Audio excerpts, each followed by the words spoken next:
ஸ்ரீ குருப்பியோ நமஹ. குருநாதா காமாட்சி சரணம். ஒரு தரம் பெரியவா கும்பகோணத்தில் ஒருத்தரோட வீட்டில் முகாம் இருக்கா.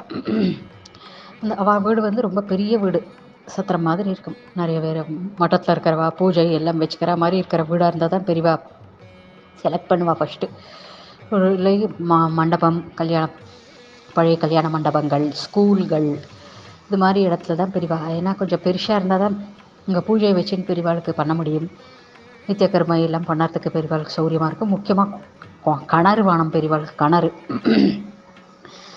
அந்த கிணறுல தண்ணி இறைஞ்சி எல்லா இதுக்கும் யூஸ் பண்ணிக்கிறதுக்கு வேண்டி கிணறு வானம். அப்படி இல்லையா ஆற்றங்கரை, குளத்தங்கரை, இது மாதிரி இடங்கள் தான் பெரியவா ரொம்ப செலக்ட் பண்ணுறது.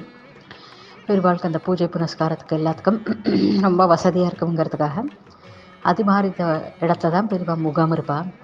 கும்பகோணம் பெரியவாளுக்கு அங்கே தான் நிறைய பெரியவா மடம் பெரியவா சின்ன குழந்தையாக இருக்கும்போது கும்பகோணம் மட்டத்தில் தான் பெரியவா நிறைய இருந்ததுனால அந்த ஊரை பற்றி பெரியவாளுக்கு நல்லாவே தெரியும்.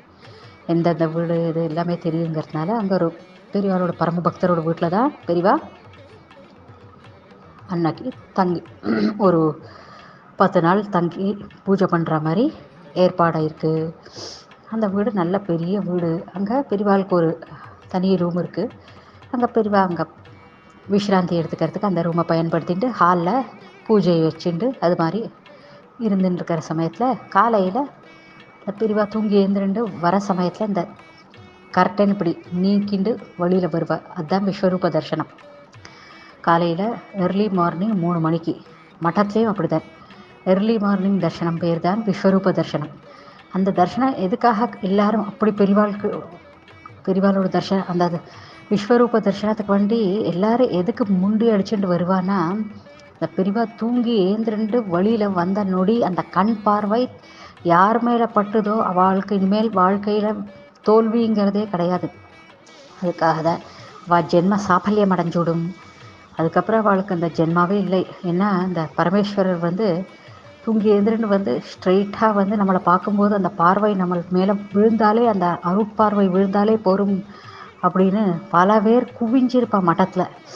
அது மாதிரி அன்னைக்கு பெரியவா அந்த கும்பகோணம் வீட்டில் தங்கியிருக்கிறதுனால 3 மணிக்கு எழுந்திருப்பாளேங்கிறதுனால அந்த கிராம சுற்றுப்புறத்தில் இருக்கிற அத்தனை பேரும் காலையில் எர்லி மார்னிங் தரிசனம், விஸ்வரூப தரிசனத்துக்கு எல்லாம் முண்டி அடிச்சுட்டு அவள் வீட்டில் அந்த ஹாலில் ரெடியாக நிற்கிறா. பெரியவா இப்போ ஏந்திரன் வந்துடுவாங்கிறதுக்காக எல்லாம் குளிச்சு முடிச்சு ஜம்முன்னு எல்லாம் நன்னா நிற்கிறதுகள் எல்லாம் உட்காண்டிருக்கு. பெரியவா வருவான்னு ஹரஹர சங்கர ஜெய ஜெயசங்கரன் ஜெயிச்சுட்டு ஆனந்தமாக உட்காண்டிருக்கா பெரியவாளோட தரிசனத்துக்கு வாங்கண்டி. அப்போது அந்த வீட்டோட எஜமானி அம்மா அவளும் உட்காண்டிருக்கா. பூர்ண கும்பத்தை வச்சுட்டு எல்லாம் உட்காண்டிருக்கா. அந்த அறையிலேருந்து வந்தால் பெரியவாளோட நேர் பார்வை நம்ம மேலே தான் விழணும்னு எல்லாருக்கும் அப்படி ஒரு ஆவல். அந்த எஜமானி அம்மா அவளோட ஆத்துக்காரர் எல்லாருமே உட்காண்டிருக்கா. அவளுக்கு இருக்கிற ஒரே பொண்ணு ராஜம், அந்த பொண்ணும் உட்காண்டிருக்கு.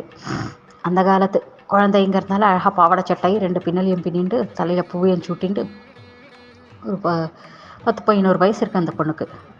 அதுவும் கூட உட்காண்டிருக்கு. எல்லோரும் இப்படி உட்காந்து அவளாக எதிர்பார்த்துருக்கா பெரியவாளுக்கு. பெரியவா வெளியில் வந்த உடனே எல்லோரும் எந்திர நின்று நமஸ்காரம் பண்ணி ஆர்த்தி எடுத்து பூர்ண கும்பம் கொடுத்து அது மாதிரி எல்லாரும் அவாவா இதுக்கு அவாவா என்ன மரியாதை பண்ணுமோ அதெல்லாம் பண்ணுவாள். பெரியவா அவள் எல்லாரையும் எல்லா கூட்டத்தையும் அப்படியே ஒரு பார்வை பார்ப்பார். பார்த்தாலே போரும், அவளுக்கு ஜென்ம தன்யமாகிடும். அவளுக்கு அப்படி ஒரு சந்தோஷமாயிடும். அந்த பார்வைக்காக தான் எல்லாரும் காத்துட்டுருக்கிற நேரத்தில் அந்த பக்கத்தில் இருக்கிற ஒரு பெண்மணி சொல்கிறா அந்த எஜமானி அம்மாட்ட, அம்மா எல்லாம் கரெக்டாக ஏற்பாடு பண்ணியிருக்கேளே வழியா வாசலில் மாக்கோலம் போட மறந்துட்டேளே, சரி வெறும் கோலமாவது போடுங்களேன் அப்படின்னு சொன்னோன்னா, ஐயோ நான் மறந்தே போயிட்டேனே.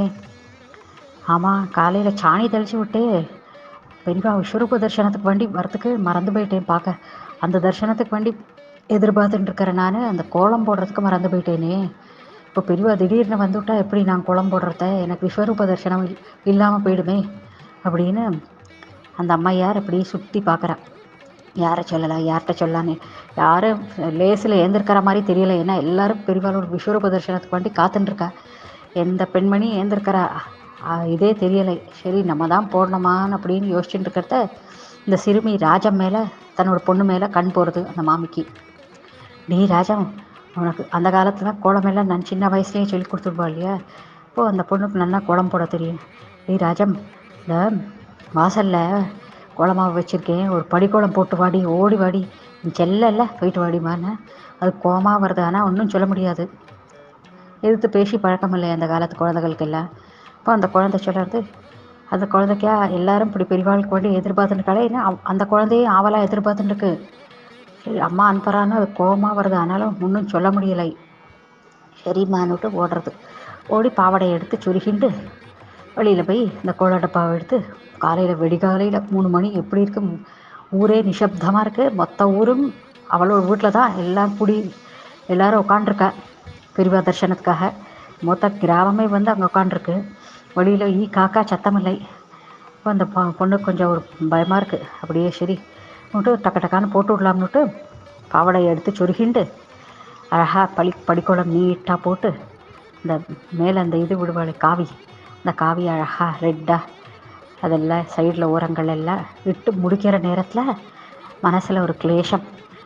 அங்கே உள்ள பெரியவா வந்திருப்பாளோ, எல்லோரும் தரிசனம் கொடுத்துருப்பாளோ, நமக்கு மட்டும் கிடைக்கலையே, நம்ம இங்கே வந்துவிட்டோமே அப்படின்னு ஒரு மனக்லேஷம் அந்த குழந்தைக்கு. அதோடையே அந்த கோலத்தை முடிக்கிறதுக்கு ஆயத்தமாயின்ட்டுருக்கிற சமயத்தில் பின்னாடி ஒரு நிழல். என்னடாப்பா இந்த நிழல்னுட்டு கொஞ்சம் பயமாக இருந்து இப்படி திடுக்கிட்டு திரும்பி பார்த்தா பெரியவா காஷாய வஸ்திரத்தோட விபூதியம் விட்டுண்டு அப்படியே தேஜோ விலாசமாக நின்றுட்டுருக்கா, சிரிச்சு கொட்டிண்டு. பெரியவா அப்படின்னு காலில் சாஷ்டாங்கமாக விழுறது அந்த குழந்தை. 11 வயசு குழந்தை, அதுக்கு எத்தனை பக்தி பாருங்க. அந்த குழந்தை விழுந்தோன்னே, நான் என்னை நீ முதல்ல தரிசனம் பண்ணிக்கிறேன்னு தானே ஆசைப்பட்டாய், அதனால தான் உனக்கு முதல்ல தரிசனம் கொடுத்துருக்கேன், அப்புறம்தான் அவளுக்கு எல்லாம் அப்படின்னு சொல்கிறா பெரியவா. அந்த குழந்தைக்கு அப்படியே என்ன சொல்லணும்னு தெரியலை. கையில் இருக்கிற கோலமாவை கீழே பொத்துன போட்டு விடுறது. போதோன்னா பொண்ணுகிட்ட சொல்கிற, இந்த பாரு அவள்கிட்ட எல்லாம் சொல்லு, நான் தான் பெரியவாளை ஃபஸ்ட்டு தரிசனம் பண்ணிட்டுருக்கேன்னு உள்ள எல்லார்ட்டையும் சொல்லு, நீ முதல்ல போ, நான் பின்னாடி வரேன் அப்படின்னு சொல்கிறா பெரியவா. ஓ சரி பெரியவா அப்படின்னுட்டு ஓடுறது. நான் பெரியவாளை ஃபஸ்ட்டு தரிசனம் பண்ணிட்டுட்டேன் அப்படின்னு ஓடுறது. பின்னாடி சிரிச்சுட்டே பெரியவா வரா. இப்போ எல்லாருக்கும் ஆச்சரியம். பெரியவாளோட ரூமுக்கு நேராக நம்மளை உட்காண்ட்ருக்கோம், இந்த பெரியவா எப்படி பின்னாடிலேருந்து வரா, அப்படி பின்னாடி கதவு ஏதாவது இருக்கா அப்படின்னு வாழ்க்கையெல்லாம் ஆச்சரியம். நம்ம இங்கே ரூமுக்கு வாசலில் தவம் கிடக்கும், பெரியவா இந்த குழந்தை கூட பின்னாடி வழியாக வந்துட்டுருக்காள் இப்படி வீட்டோட முகப்புலேருந்து அப்படின்னு வாழ்க்கையெல்லாம் ஒரே அதிசயம். அந்த குழந்தைக்கா சந்தோஷம் பிடிபடலை. அம்மா நான் தான் பெரியவாளை ஃபஸ்ட்டு தரிசனம் பண்ணிட்டேன், எனக்கு தான் பெரியவா ஃபஸ்ட்டு தரிசனம் கொடுத்தான்னு இவா சிரிச்சுட்டே உள்ளுக்கு வர. வந்து அவளுக்கு எல்லாருக்கும் விஸ்வரூப தரிசனம் கொடுத்து காட்சி கொடுத்து எல்லாருக்கும் ஆசீர்வாதம் பண்ணி அருள் புரிகிற அந்த குழந்தையோட மனசில் அவ்வளோ அற்புதமாக அந்த ஆத்மார்த்தமான அந்த கோரிக்கை, நமக்கு பெரியவாளை பார்க்க முடியலையே, நம்ம வழியில் வந்துவிட்டோமே கோலம் போடுறதுக்குன்னு தோணித்து இல்லையா, அந்த கோரிக்கையை பெரியவா தீர்த்து வைக்கிற அந்த குழந்தையோடு அந்த பிஞ்சு மனசோடு கோணப்படாத மனசு கோணக்கூடாதுங்கிறதுக்காக அந்த கோரிக்கையை பெரியவா உடனே தீர்த்து வைக்கிற. குருநாதா காமாட்சி சரணம்.